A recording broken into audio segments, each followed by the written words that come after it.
Welcome to the Western New York Athletics High School Football Weekly Show with Frank Wolf and Dick Gallagher, brought to you by Scroy Financial in West Seneca, Danny's Restaurant with 2 locations, 3715 Genesee Street in Cheektowaga and in Orchard Park on Abbott Road near the stadium, and G&G Fitness at 7350 Transit Road near Main Street in Amherst. Check them out on the web at livefit.com.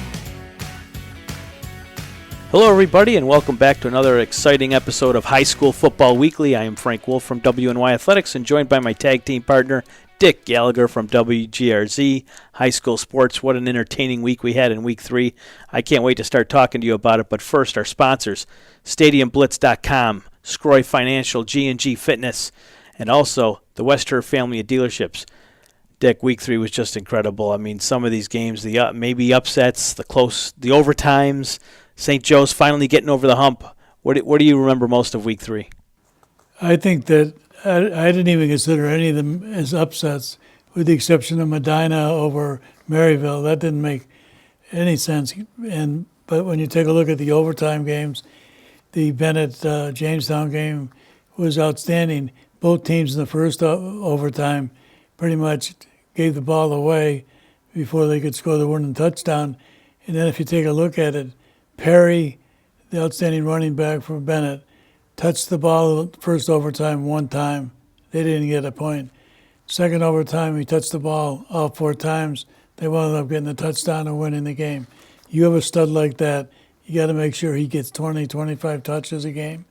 And Clarence really had an outstanding effort, I think, on the part of the Red Devils and some kids that were quiet under the radar screen. All of a sudden, the lights were bright, that stadium was rocking, and the Red Devils deserved to win. And then the one other was Franklinville and Ellicottville just being able to pretty much to dominate CPS, and it'll be interesting to see because those 2 teams to me are the Class D and should wind up playing for the Class D championship in November. Tell you what, Dick, why don't we take a look back at some of those highlights from Week 3, courtesy of our good friend Tom Repicci of Prepstar.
Welcome back to High School Football Weekly, and thanks again, Tom, from Prepstar for those highlights, the quality.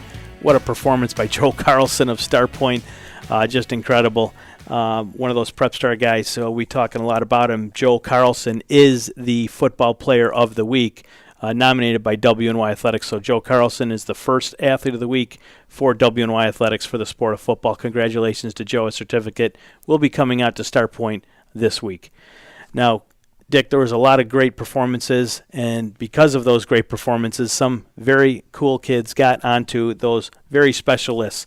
Number one, the Trench Trophy. The nominees for this week were Logan Leeds of Akron, Connor Mahoney, Lancaster, Eric Schoen from St. Francis, A.J. Urbaniak from Williamsville South, Terrion Vernon from Maritime, and Zach Wolfer from Franklinville-Ellicottville.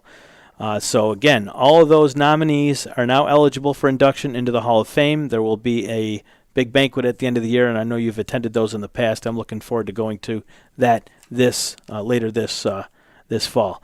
The Connolly Cup, they also sent their list for their top performers this past week, and those players are, drumroll, Santino Armani from JFK, Tyler Baker from Canisius, P.J. Burns, Depew, Tyler Clear, Franklinville-Ellicottville, Jake Dean from Starpoint, Thomas Fermansky from Albion, Sam Klein, St. Joe's, Carson Marcus, Starpoint, Jeremy Matute, Williamsville South, Jacob Mazza from Akron, Zach Norton, Clarence, Jacob Ritz, St. Francis, Jimmy Scott from St. Joe's, Eddie Vona from Kenmore West, and from Southwestern, Taiwan Wright. And Dick, last couple of weeks we've been talking about the Trench Trophy and the Connolly Cup guys on our program. This week we added another honor roll, if you will. These are the Character Athletes of the Week, sponsored by Cross Training Athletics and Intense Milk. Those honorees for Week 3 are Anthony McCarley from Amherst, Devontae Prince from Bennett, Sarek Kristen from Chautauqua Lake, Joshua Tonkin from Jamestown, John Went, Newport, Trey Hill, Pioneer, Austin Babb from Portville, and again, we just heard his name a second ago, A.J. Urbaniak, Will South, having himself quite a week, as Will South really put it to Amherst in that Battle of Main Street. So we'll be talking maybe a little bit about that game in just a little bit. We'll be back in just a few seconds after a word from StadiumBlitz.com.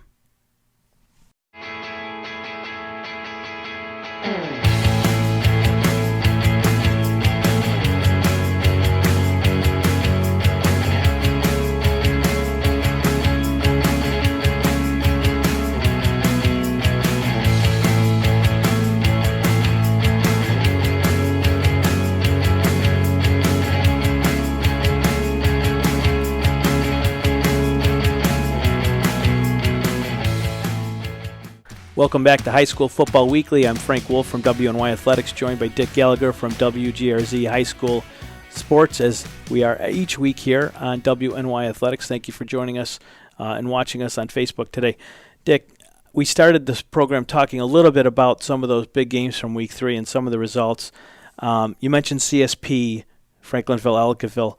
We thought that could be a tough game for CSP, given the amount of players coming back for Franklinville-Ellicottville, and CSP pretty much graduating their entire offensive line. We thought that game was going to be won in the trenches, and it looks like it was. Now, it was a tie game heading into the third quarter, and that's where Franklinville-Ellicottville really took over, putting 16 points up. Fourth quarter, no score there, but the final was 24-8. And, Dick, I look back a couple seasons ago. I remember when Franklinville-Ellicottville finally got over the hump, which was Maple Grove for them at that time. And they went to the stadium for the Class D Section 6 championship, and we expected Franklinville-Ellicottville to not beat up Maple Grove, but we thought for sure they would win again. That didn't happen. And I have been saying for the last couple of weeks that as much as I like CSP, that team, I don't want to say they were overconfident, but they hadn't lost in a while. They hadn't been punched in the mouth in over a year.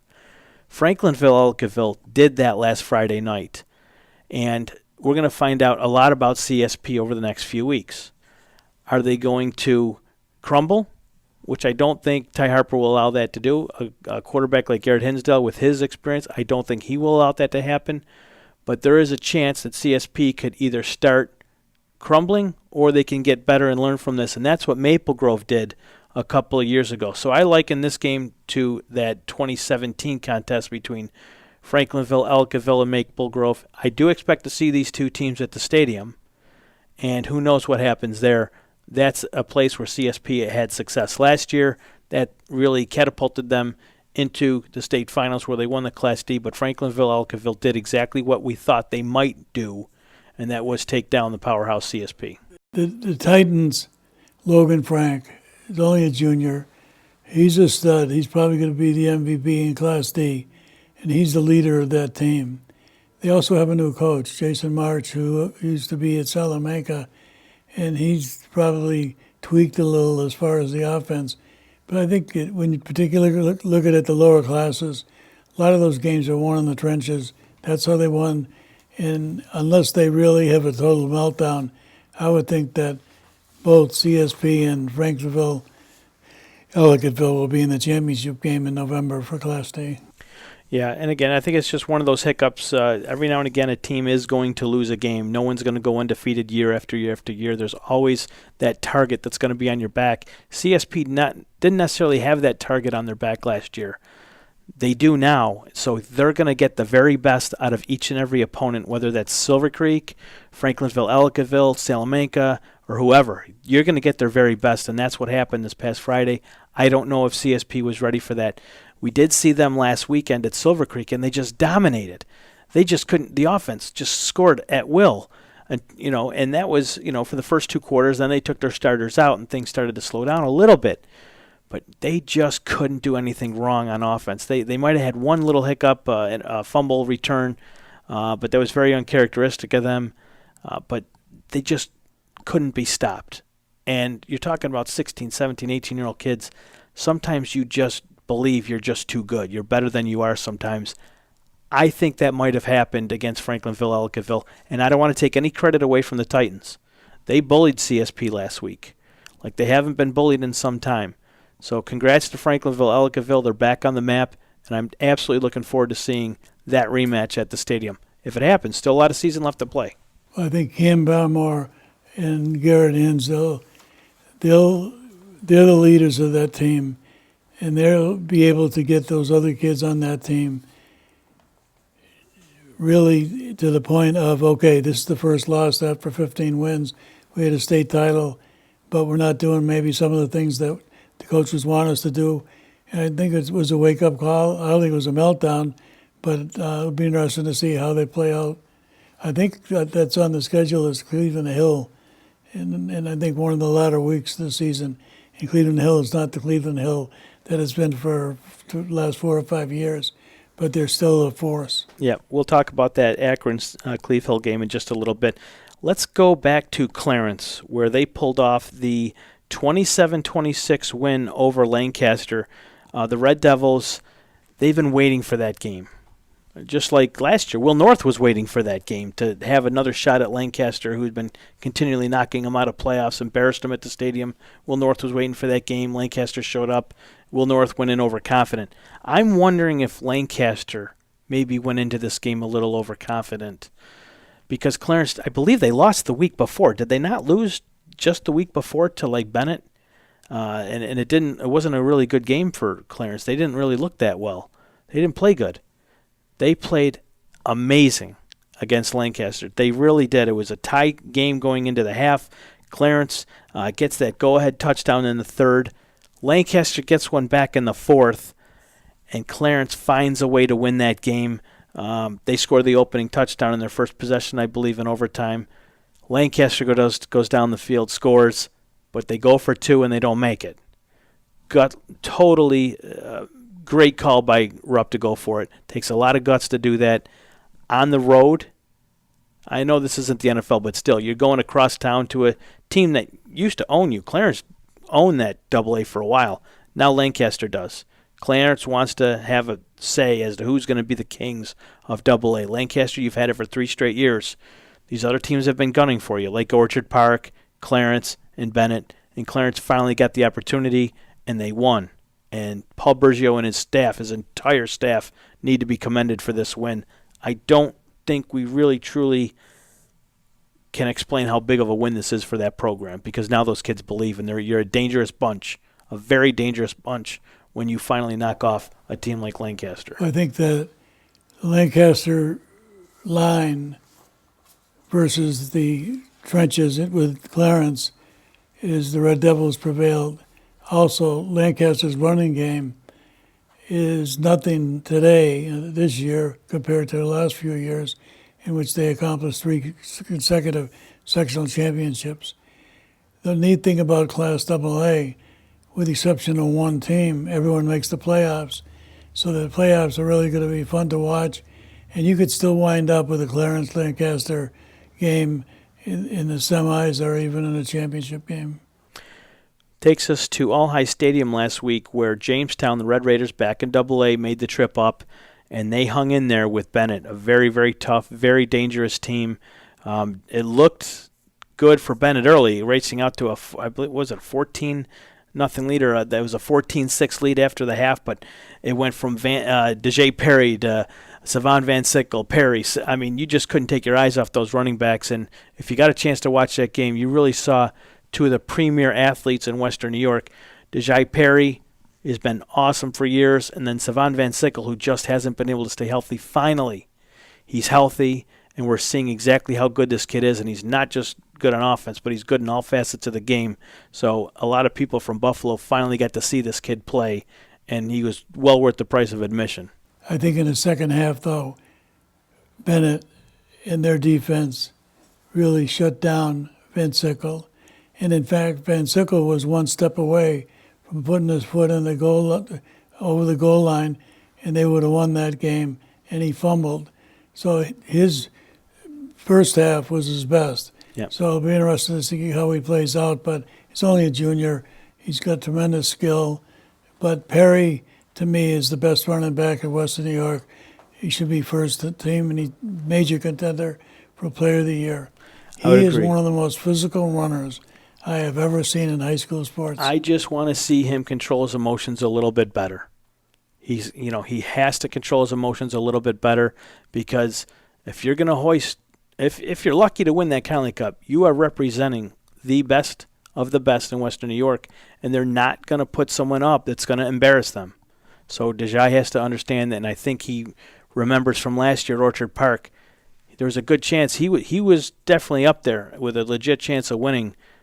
And then the incident at Orchard Park cost him. I think it cost him some votes. I'm hoping that doesn't happen this year, because he really is an awesome, awesome football player. Love watching that kid run the ball, and I'm looking forward to seeing how he does against Orchard Park coming up.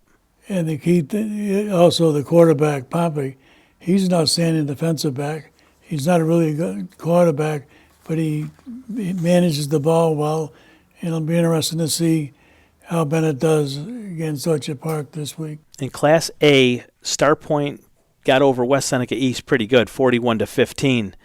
You don't see a West Seneca East defense look like that too often, but Star Point found something and they stuck to it, and they really did a number on the Trojans last week, winning 41-15. South Park dominated last week again, Kenmore East, I believe. Those two teams will meet up on Friday, October 4th.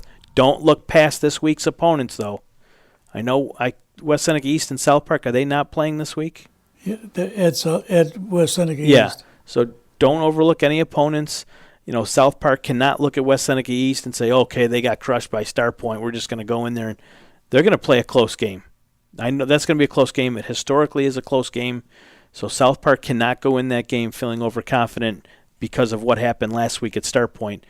The Trojans are back to work this week, and all their effort and focus right now is on South Park and getting back to getting that win back. So they're looking forward to that game. Star Point, who knows? I mean, they're on a roll right now. The way Joe Carlson's playing, can anyone stop that kid?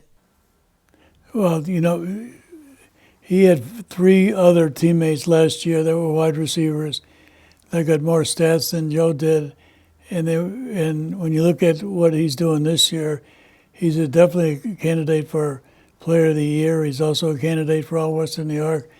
And when you take a look at sophomore, taking the place of Aaron Chase and then throwing 5 touchdowns, Marcus has done a fantastic job. The one point that I think some people are missing is it was mentioned this week in the paper, Al Campagnaro is going to retire after this year. He has 98 wins. 2 more, he achieves the ability to be in the 100 win club. And it'll be interesting if the Spartans and their fan base are going to be able to honor someone that really is, the last 3 or 4 years, have been a primary force in Class A. I agree. A couple other big games that happened over the weekend. Grand Island did pretty well against Sweet Home, winning 35-22. That was a good game. Jamal Lucas was injured. He didn't play in that game. That was a huge difference. It absolutely was the difference. Will North getting over Hamburg 21-20, and I'm told that Will North needed a big fourth quarter in order to get ahead there. They were down. They scored 14 points in the final 5 minutes. Well, it was a Bulldog homecoming, and they were in the lead in the third, fourth quarter, but they allowed a couple of good plays. You got to give Max Hobie the ability to make 3 PATs. In the last couple of years, the kicking game in Western New York is on a scale of 1 to 10, minus 10. And there's only a couple of kids that have kicked field goals. The punting is atrocious. And I just don't understand why more effort and time isn't spent, because when you look at the different levels, whether it's college and the pros, kicking game is important. If you look, some of those punts are 20 yards, 25 yards, and so we'll see if they can get better, but kicking game has never been worse. I would agree. Absolutely agree with that. Tonawanda finally gets into the win column, a quality win, 14-8 over Burgard, so the Warriors up on top of that B4 division, because everyone else has been losing as well. But they finally get that big win. Alden christened that brand new field with a nice win over Royhart. I believe they blanked them 28 or 38-0, so a big win for Alden. Maritime Charter, 34-13 over Iroquois. I know Maritime's off to a good start. They're undefeated, but I didn't expect them to beat up Iroquois like this. Now, I am told the linebacker from Iroquois is out for the year, one of their key players. And I don't like mentioning names, but that was probably played a part in that to some degree. But Maritime, right from the first quarter, was absolutely in control of that game. We'll have to see. Maritime's playing Canisius this week. Medina over Maryville. That one opened up a lot of eyes. I wasn't sure. Is that the correct score? I kept on refreshing the screen. Shouldn't it be the other way around? But no. Medina, they beat Maryville. Hats off to them. Well, when you take a look at it, only 2 teams in each league makes the playoffs. So then you throw Maryville, Iroquois, and Maritime. Maritime looks like a lock for the playoffs. I think Maryville and Iroquois are going this week or next week. And whoever wins that probably have an edge as far as being able to be the second team. But if Maryville loses, they'll go back to that Medina game. But the kid who really led that win was Brian Fry, a Western New York shortstop in baseball, outstanding athlete. And he had 2 touchdowns, and I think he also caught a touchdown pass. Yeah, kudos to him and kudos to the Medina Mustangs. I got to get up to Medina for one of these Friday night games. That really one of my favorite places to see a game is what they've done there at their complex. It's pretty cool. It's a classic high school football stadium, and I think WNY is going to make the trek out there in the next couple of weeks. So look for us out in Medina. Cheektowaga, East Aurora. East Aurora was on a bit of a roll, especially with the way the defense is playing, but Cheektowaga, they found a spark a week ago with Aaron Smith, and that continued in Week 3 with their big win over East Aurora. Pioneer doubles up on Newport, 28-14. Good game out of Trey Hill and Eli as well, title Eli. WNY Athletics is going out to Pioneer this Friday night to cover that Cheektowaga Pioneer game. It'll be an audio broadcast on our Mixler station, so look for us out at Pioneer. Say hello. Albion gets over Depew. Those 2 teams were undefeated, 2-0 in there for both teams. Albion won 14-11, so they improved to 3-0 on the year. They were pretty good last year. They had a good start. Albion did as well. And then we already talked about Franklinville, Ellicottville, and St. Francis with a big win, 35-7 over Walsh. But the next game I really want to talk about is the game we saw on Saturday. Well, before we do that, there's the 2 other a couple of big games. OP 64-20 over Niagara Wheatfield. I know that's an out-of-conference game. Doesn't mean anything, but OP's offensive dominance, they remind me a lot of Star Point last year. What's your thoughts on the Quakers thus far through 3 weeks? The three opponents' records are 2-7. So that game this week against Bennett is going to be huge. Stick. Yes. And so we'll see if Jack Sharp can continue, along with the rest of the Quakers, particularly their receiving corps, to being able to maybe not dominate like they've done the first 3 games, but if they get by them, Bennett, then they look for either in the run for league champion. Whoever gets league champion is going to get home field. One quick mention, just with another game, Depew, P.J. Burns had 8 tackles, intercepted a pass, forced a fumble, and had 11 receptions. And at halftime, he sold popcorn. That was one of the best performances of the week. People talked a lot about that Depew team not having the weapons. We're finding them each and every week. Someone new is stepping up. So I don't think that loss is going to hurt Depew too much. I think they're still a tough team, and they're going to be around. I think they're going to be around for the playoffs. I really do. I hope so. Ken West 53-0 over NT. I don't ever recall hearing the Lumberjacks being beaten that bad. So I don't know if Kenmore West is really that good, or if North Tonawanda has a ways to go in terms of improving. They did get a big win over Sweet Home, did they not? And then to come out here and be blanked at Ken West, I don't know if there were injuries or what. I didn't look into that game too close, but the score really surprised me. If you look at what Kenmore West did with West Seneca West in the first game, Kenmore West is for real. They are a candidate for being able to compete for the Class A championship. Zach Boys, outstanding player. They've got some kids that are really starting to shine.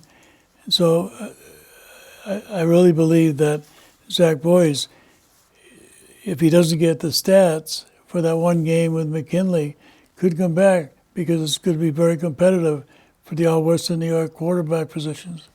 And as of this taping of this show, that issue still has not been resolved. Last Friday, Section 6 had told both Kenton and the Buffalo Public Schools that you need to find a date. Each of you send a date in by Friday of a game where it looks like we can reschedule this so that you can get that game in.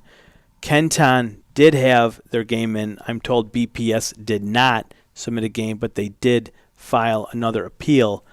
So they're looking for Kenmore West to have to forfeit, and I don't think anybody wins there. Either way, no one's going to get the stats, but that would be an absolutely could be a crushing loss for Kenmore West. I think they get in the playoffs, forfeit or no forfeit, but then again, you look at where they get seeded. Maybe they're seeded 5th or 6th and they lose a home game. Who knows? So Kenmore West can't afford to forfeit that game, and neither could McKinley. City of Buffalo teams got into the section 2010. They have to follow the section rules.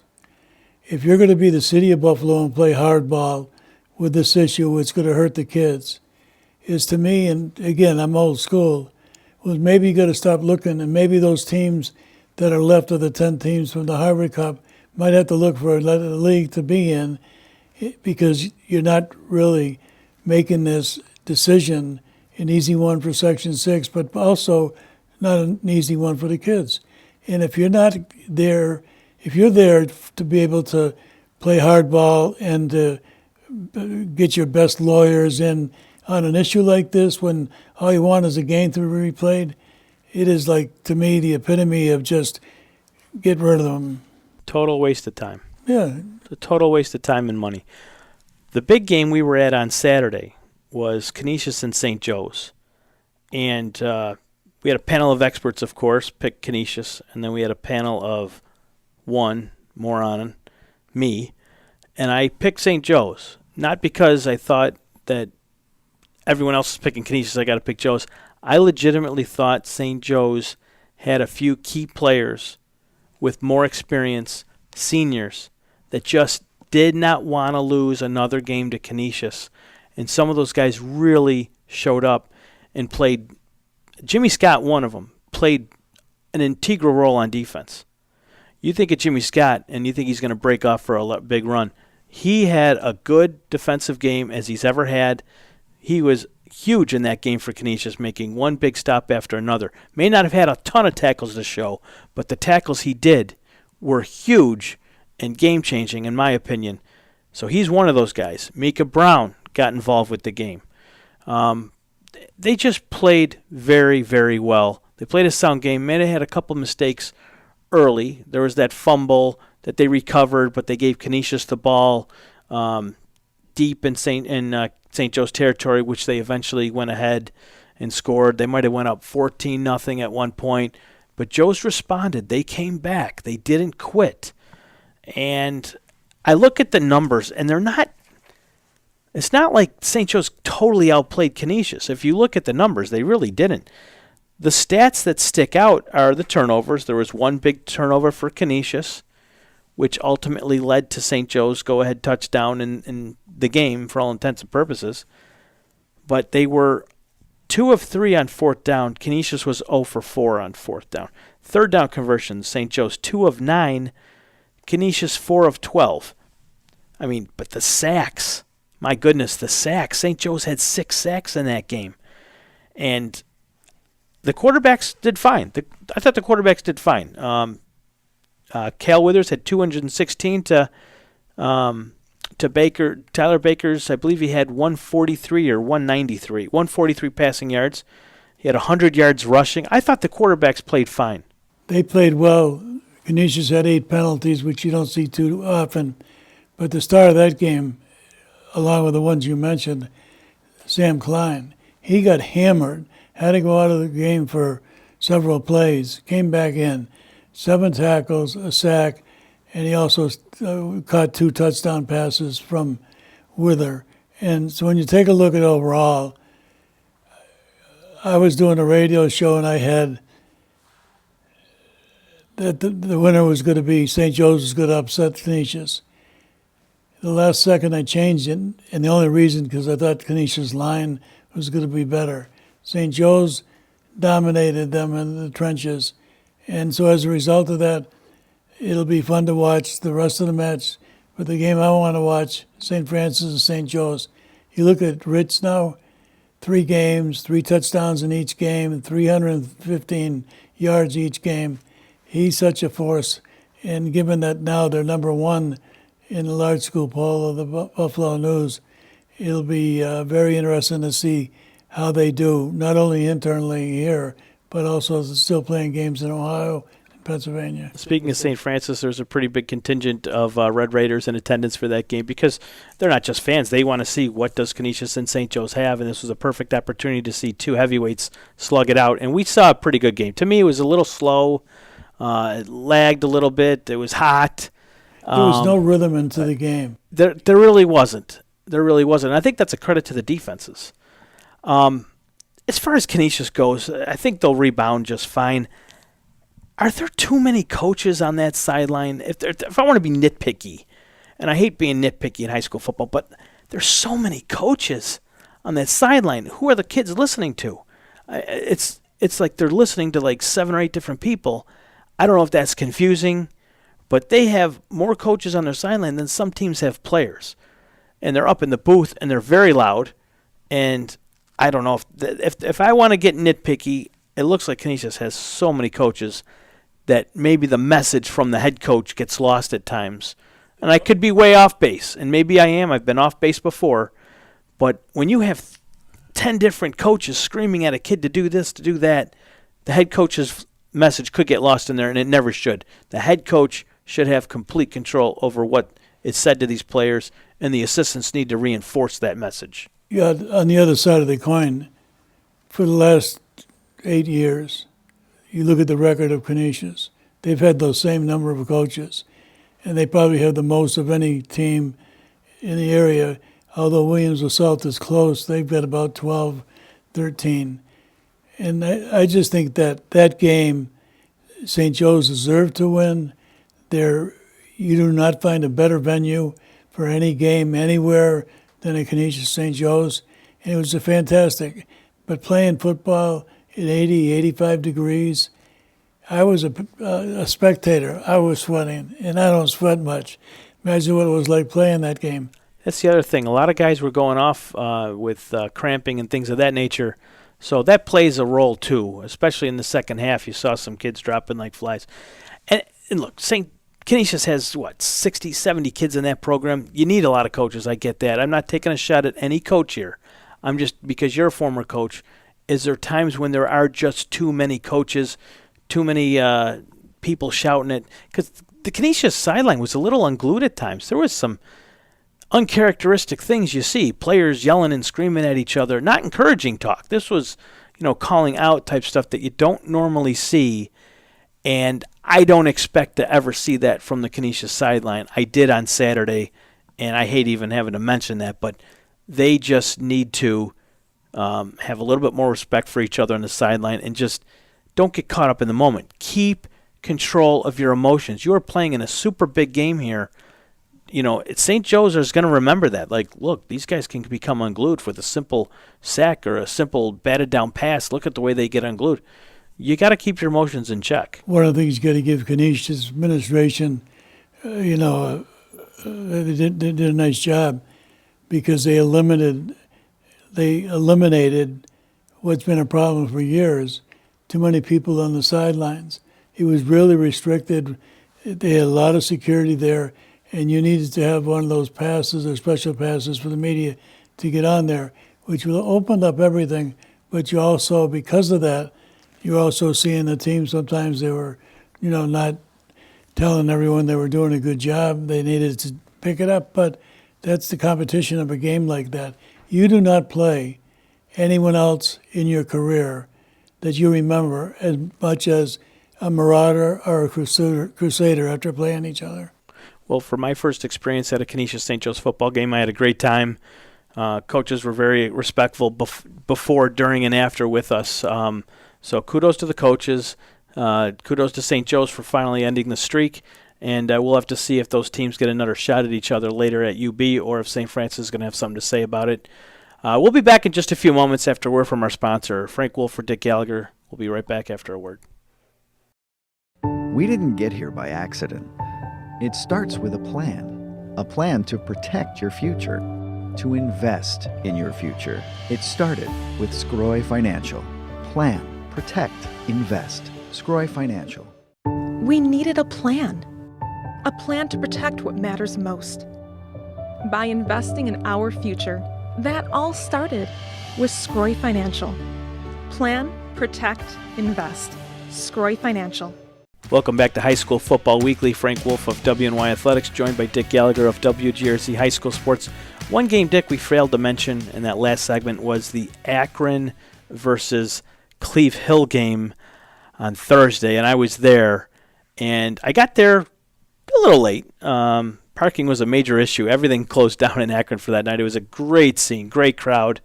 And Cleve Hill showed up too. It's not like Akron was just filled with Akron. There was a lot of Cleve Hill fans there, so shout out to the Golden Eagles there. Are they Golden Eagles or just Eagles? Golden Eagles. The Golden Eagles, okay. Even on Max Preps it says just Eagles. On our website it says just Eagles, but it is the Golden Eagles. That was a performance. But when I got there, Cleve Hill was driving. Akron, they were just, giving up yards, mass chunk yardage here on the running plays. But Cleve Hill got down deep into Akron territory and ran out of downs. They held them on fourth down.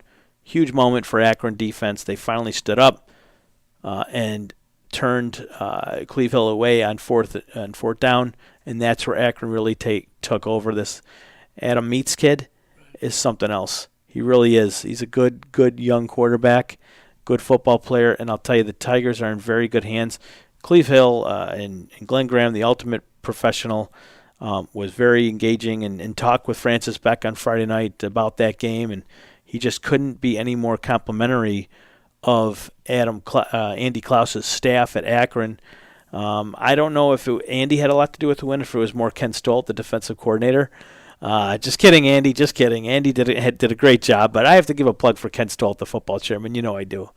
A good friend of ours. But it was good seeing Kenny up in the booth as a defensive coordinator making the calls down. His defense was very good. Cleve Hill just could not move the ball.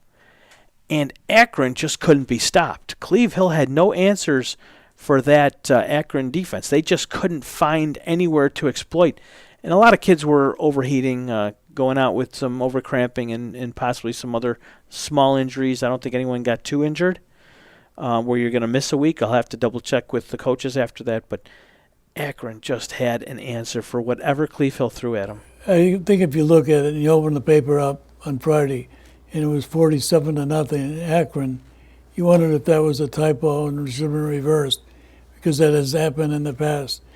But you take a look at not just the offense with Meats with the almost 200 yards combined along with 6 touchdowns. And then I'm blocking on the sophomore linebacker who had 5 sacks. And I believe he's a sophomore, 6'4", 190. But he played outstanding and he led the defense. So when you shut out the Golden Eagles, I have no idea what the record is, but it's been years or maybe even decades that Cleveland Hill's been shut out. It might have been 27 years since Akron beat Cleve Hill. Right. I believe one of the assistant coaches from Akron was actually on the last team that beat Cleve Hill. So that tells you how big of a victory is for that program, and it should do wonders. Akron, the way they're playing right now, is a team you expect to see at New Era Field if they can hang on and keep the momentum going. They have a huge game this Friday night up at Wilson in that new stadium, providing they have the track ready. If they have the track ready, they will play that game for the first time in that new stadium, so we're hoping for that. And I know someone from WNY Athletics will be heading up. Probably won't be able to do an audio broadcast for that one, but that's a game that I've got circled for as one of the top games of the week. Akron coming in at 3-0, Wilson at 3-0. That's going to be a big Class C game. We're going to talk a little bit more about some of those Class C teams with Braden Carmen from the Dunkirk Observer. He's going to be joining us in just a few moments. Here's a quick listen to that interview. Braden Carmen from the Dunkirk Observer. Braden, thank you for joining us on the WNY Athletics High School Football Weekly Show. Thanks for having me. No problem. Braden, I wanted to get your thoughts on some of the Class C teams that we don't get to see a whole heck of a lot of. One in particular, I wanted to start off with Fredonia. I believe you had an opportunity to see them up close and personal this past week. Yes, I did. Do you know what's going on down there? That team coming into the season we thought was going to be one of the dominant players in Class C South. And after 3 weeks, it looks like they've struggled a little bit here, squeezing out a win last weekend against a team that we thought they probably should have been able to handle a little easier. Are they all on the same page? Yeah, I would say that they are. They're starting to click a little bit more, especially with a young quarterback, with Nick Whitfield taking over the starting job this year as a sophomore in his first year as a starter. I feel like they kind of expected a little bit of growing pains, and I think that that's what you saw with the loss to Allegheny. And they did struggle, especially in the first half this past week against Cassadaga Faulkner. But once Nick Whitfield kind of got everything going and relied on his running game a lot more, they were able to turn it around. Are they – obviously this weekend is going to be an absolutely huge test for them. Have they been looking forward more than, say, what's right in front of them, or is it like you said, it's just they need to get more comfortable in that offense? Because it looks like the defense has been pretty good. Yeah, I do believe the defense is very solid. I think the thing with the offense in Fredonia is not only just a young quarterback, but replacing a running back like Joel Colon after last year. Colon was one of the 6 best running backs in Section 6 last year with over 1,000 yards and double-digit touchdowns. Replacing that kind of production is hard to do. I think that they've relied a little bit on a committee the first 2 weeks between Dom Gullo and Dalton Gardner, but kind of a blessing in disguise with Dalton Gardner being out due to injury in the last game. They relied really heavily on Dom Gullo, and he kind of took the job and ran with it. He had over 100 yards, 2 touchdowns. I thought he played really well. So a team that has its identity so wrapped up in finding a feature back, I think they might have found it this past game. That's an excellent point in which you bring up, especially highlighting the loss of Joel Cologne. Talking about a few other teams, 1B in particular, Dunkirk. What do you make of Dunkirk this season? I know they lost a couple of big-time players that they were counting on. How is that team regrouped, and how is the coach's message getting to those players? I think that Dunkirk's in a really similar position as Fredonia is, where they lose a key running back in Quantavis Cleckley from a year ago. Phil Messina is still a young quarterback, even though he had his growing pains a little bit last year. He has progressed, but he's still a young quarterback as well. And they're kind of looking for that guy to step up too, just like Fredonia is. I think that losing two guys in Conrad Thomas and Taiwan Wright, who both transferred to Southwestern, I think that did put Dunkirk behind a little bit in terms of this off season and kind of finding who the key contributors would be coming into the year. And then another guy that they counted on that might have taken more of a load offensively was Earl Stewart, who is now done for the year with what I believe is a broken collarbone. Losing him as well, I think that they're kind of similar to Fredonia, and they're trying to find the featured part of their offense. But again, their defense has played solid. I mean, they only held Olean to 6 points in Olean in the first game of the season. They struggled against Maritime, but then they kind of got back on track this past week too. So I think that Christian Ortiz has kind of stepped up a little bit in the backfield, and I think that Phil Messina has opened up the playbook a little bit more, especially hooking up with Peyton Ahlstrom a few times. So I think that Dunkirk is kind of in that position where they're figuring out what their identity is going to be this year. And in my opinion, I think that they've kind of hit their stride at a good time moving forward. Good stuff there on Fredonia and Dunkirk. Talk about some of the other teams down there, Class C South, and maybe even a few of those D teams that you might have been able to catch. I know I did see you on the sidelines of the CSP Silver Creek game. CSP looked unstoppable there, but ran into a buzzsaw in Franklinville, Ellicottville last weekend. What about Southwestern? I know you had a chance to look at them. Are they really the team to beat and see, and how far do you think that team can go?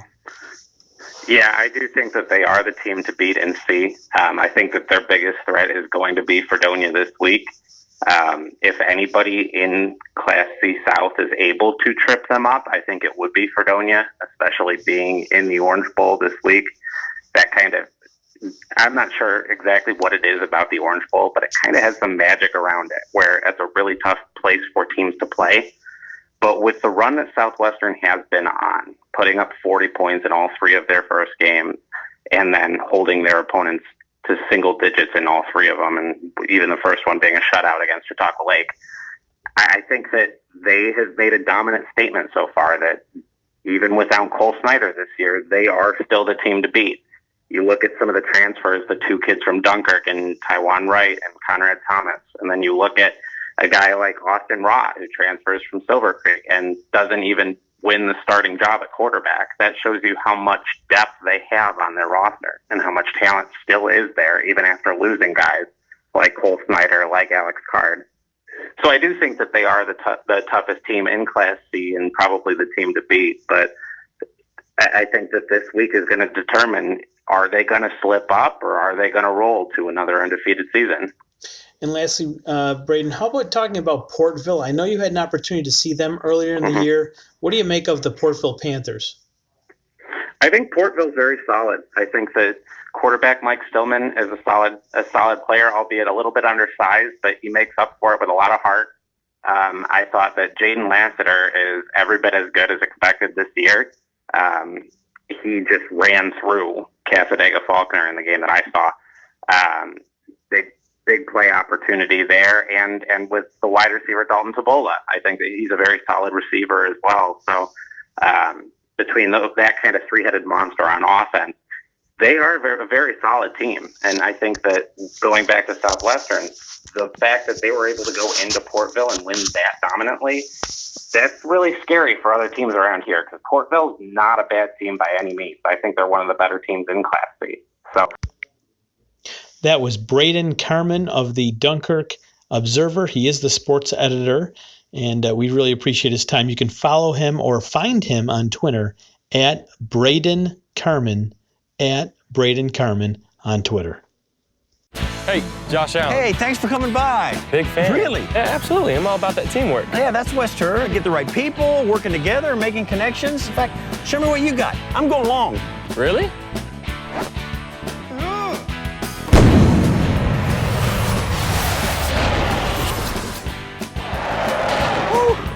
Made me work for it, but anything worth doing. Listen, I know you're good at this TV deal, but maybe you should try the football thing. Welcome back to High School Football Weekly. Frank Wolf of WNY Athletics, joined by Dick Gallagher of WGRZ High School Sports, and want to thank our sponsors, StadiumBlitz.com and G&G Fitness, LiveFit.com, the Wester family of dealerships, and Scroy Financial in West Seneca. Dick, again, thanks again to Braden Carmen of the Dunkirk Observer for coming on with us and talking a little bit more in depth about some of those Class C teams, in particular Fredonia. Dick, coming into Week 4, we've got, again, great matchups. I mean, what else Pioneer and Cheektowaga this week. We saw them last year in Cheektowaga, and Pioneer did really well. I think they were both heading into that game at 5-0 at the time, but they're hooking up now, and you got to believe Jimmy Dupree, he's got those kids buying in again, even without Mike Riggerman. They picked up where they left off. This is a very dangerous team. Cheektowaga is coming in with maybe a different dimension than what they had last year. Not to take anything away from Keyshawn Beal. Very good quarterback. But Aaron Smith, maybe he adds another dimension where he can get outside the pocket and make plays, where Keyshawn Beal, if he ran at you, it didn't care if you were in the way. He was going to run over you. Aaron Smith, I don't think, can do that, but he could still jump to the outside and continue looking for a receiver that might be open. They've got some playmakers in Cheektowaga. This could be a very exciting game.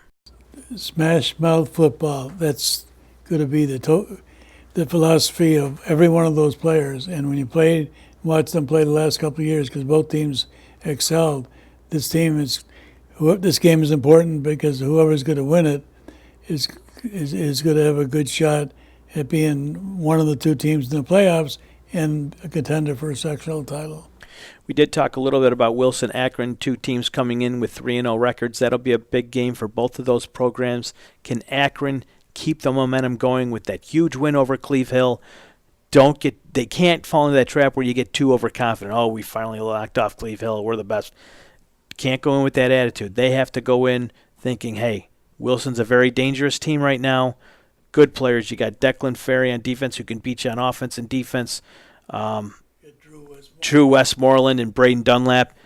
They are ultimate football players. They are very, very good football players, and they're going to have something to say when Akron comes to town on Friday night. Any thoughts on that particular game? Never underestimate the Lakemen, and whoever wins that game is going to have one of the top seeds in C North. And then particularly when you're looking at not just C North and C South, Akron or Wilson could be very well be playing Southwestern in the sectional championship game. So this game is huge. Absolutely.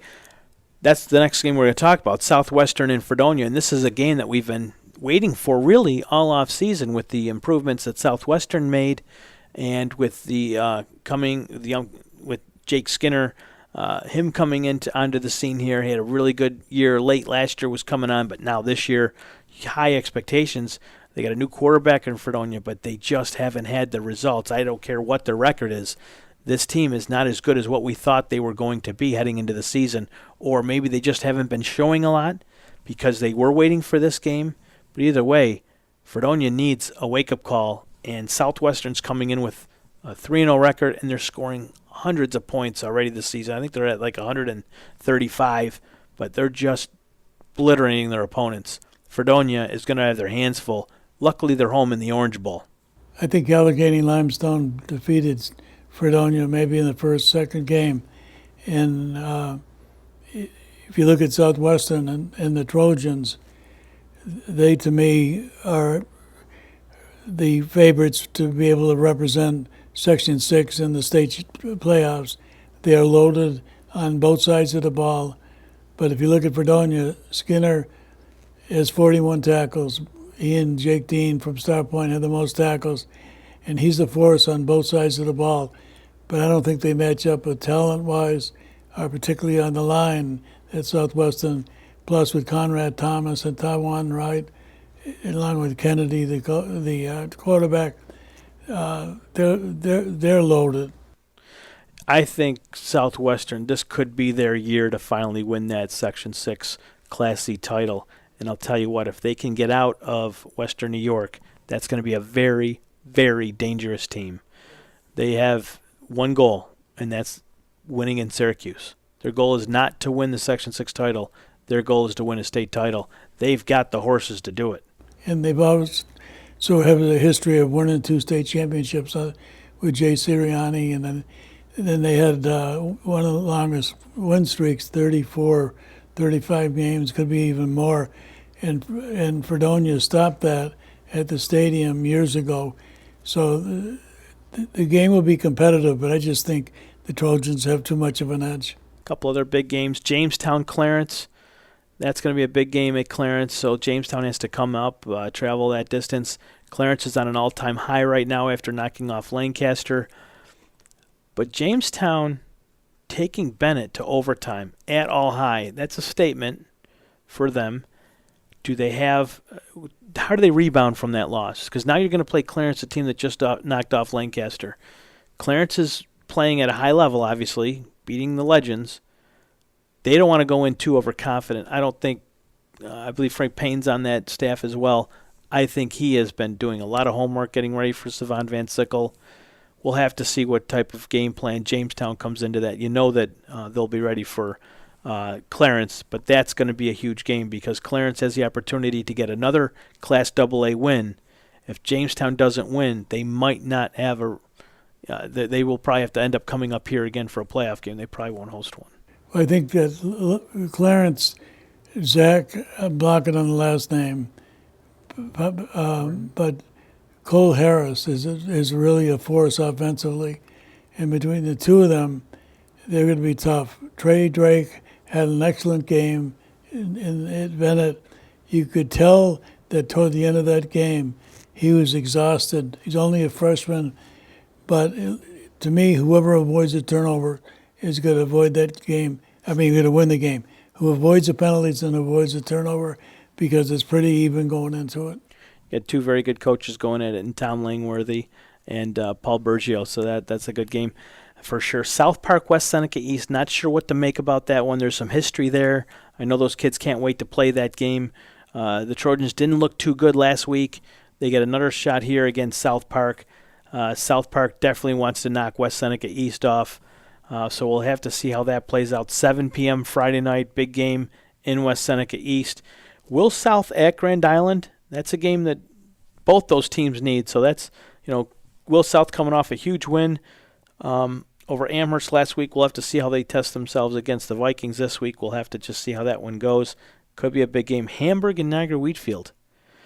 Niagara Wheatfield lost to Will North a couple weeks ago. Then they get embarrassed by Orchard Park in a non-conference game. Hamburg, desperate for a win too, coming up to Niagara Wheatfield. That's a game to keep your eye on, 7 p.m. at Niagara Wheatfield. West Seneca West at Williamsville North. That's going to be a beauty. Are you going to go to that game? That's a game that Spectrum is televising Friday at 7. And I really believe that when you take a look at Liam Schur, Mike Glinsky, Dylan Weir, and you take a look at what they've done the last 2 games after losing to Kenmore West. That team only lost 1 or 2 games in 2 years. They're back, and I really think that they have the edge going to Williamsville North, and Williamsville North barely get by Hamburg. So when you take a look at the talent level on the fact that they have so much leverage going because of the talent, I'd have to give the edge to the Indians. Another game I'm looking forward to, Tonawanda at Alden. Can Tonawanda get another Class B win? They need it. They're desperate for another win here. They have to keep their momentum going. I like the way that Jason Frazier's played this year, a name that we've talked about on this program earlier. Can he can keep that team going, get them focused in the locker room? Same thing with Latko, the other defensive player that came in from Orchard Park, O'Hara. He had a pretty big game last week as well. Jason Frazier, I think, had 267 yards a couple of games ago. He is a force, and even the coach said it. The opposing coach just could not praise him any more, more than he did. It's a football player. And with Tonawanda, they lost one game by 2 points, one game by 1 point, and to me, there should be a lock, which I probably shouldn't say that word, for being one of the two teams in B4, because B4 overall record is not that great. And two teams I think that'll come out of that is Tonawanda and Newfane. Alden's a good ride for Tonawanda. A lot could be lost on that bus ride. A lot was lost last year when Niagara Wheatfield had to go down to Jamestown. There's a lot that can happen. That's a good 40, 45-minute ride on a bus for Tonawanda when they're leaving. And, you want to get off that bus ready to go. I don't know what the weather's supposed to be like for Friday, hopefully good, but if you have bad weather Friday, then that could be a little interesting, especially on that brand new turf. If you have never seen a blue field, you're going to get off the bus and look at that field like Boise State has. Yeah. And whatever it is, the kids love playing on it. It'll be interesting to see how the Warriors adjust to it. But the bottom line is, when you take a look at it, Tonawanda going into the season had high expectations. A couple of transfers in, and we'll see how they do. But I'd have to give the edge, even with a 45-minute trip, mainly because Fraser is alone. I would agree. Another big game I want to talk about before we take a look at the Saturday matchups, Maryvale versus Iroquois. Who needs that win more? I think both of them. They both do, yeah. So that's when you look at West New York Maritime, is pretty much a lock for one of the two teams. This game determines which team is going to be the second playoff team, at least through 4 games. So we'll see. But Iroquois losing the middle linebacker hurt big time. But I can't understand how Medina dominated Maryville. And I don't know if there's some kids missing, but the bottom line is whoever wins that game is going to have a good shot at the second playoff. On Saturday, Bennett versus Orchard Park. At Orchard Park, I believe it's a 1 o'clock football game. We're going to try and get out to that one. That is a huge game for both schools. We're going to see just how good Orchard Park is, and we're going to see Dejai Perry one more time against that Orchard Park defense. That's probably the game of the day on Saturday. There's a few other good ones. Maritime, Canisius, crossover game, if you will, out of conference. Can Canisius rebound? And after suffering that loss from St. Joe's, young quarterback versus an up-and-coming team like Maritime Charter. I like the fact that Maritime schedules those games. It takes guts to do that. I like the fact that they do. Albion Lackawanna. Albion's coming in undefeated. Lackawanna, I don't know if they're 3-0 or 2-1, but that could be a fairly good game as well. That's Steelers are home for that one, so we'll have to double check and see what transpires in that one. The Steelers have a very young team. They've got several kids that are freshmen that are really producing. And Albion is not the Albion the last couple of years. They're not dominating appointments indicative of what transpired in the win over Depew. But, it'll be just a good game to watch and see what transpires. Lancaster at Lockport. Interesting to see how the Legends rebound. Lockport put up 50 points last week in their loss against Frontier. Burgard Newfane could be a pretty good game. Burgard has to start winning some ball games. We'll have to see what Chuck Nagel has in store for Jason Cobb's team when they roll into Newfane on Saturday. St. Francis is playing a team called Lake Catholic. I don't have a lot of information on them. Cat Little Valley at CSP. And then another interesting game, Star Point at Sweet Home. We'll have to see. I don't know how banged up Lucas is. Jamal from Sweet Home, we'll have to see. And can Carlson continue his dominance over Class A teams? I mean, through 3 weeks, he has been absolutely a stud. When you can dominate West Seneca East the way that they did, and you have a player like Joe Carlson on both sides of the ball, you have the edge. And so I would think that Star Point has to have an edge. If Sweet Home does have a healthy Jamal Lucas, then they stand a chance. Otherwise, one thing I learned over the years, you never know what you're dealing with young boys. How do they come to play? Are they focused on every play, et cetera, et cetera? And so you don't know who shows up. But Star Point with Al Carbonaro and the fact that it only needs 2 more games to win 100 wins, I'd have to give the edge. Well, that'll do it for another episode of High School Football Weekly. I want to thank all our sponsors. Thank Prepstar for the highlights that you saw in our first segment. Thanks to Braden Carmen for joining us this week. Dick, it's always a pleasure having you and talking to you each week. I think you're going to have another co-host next week, as I got to go under the knife for a little procedure, but I'll be fine. You'll see me you'll be in my prayers, and having gone through a procedure a couple of months ago, I'm just thankful that I'm healthy to participate in this nice event. No, I'm not getting hair. No, I like the baldness. Anyways, for Dick Gallagher of WGRC High School Sports, I am Frank Wolf from WNY Athletics. We'll see you next week, everybody.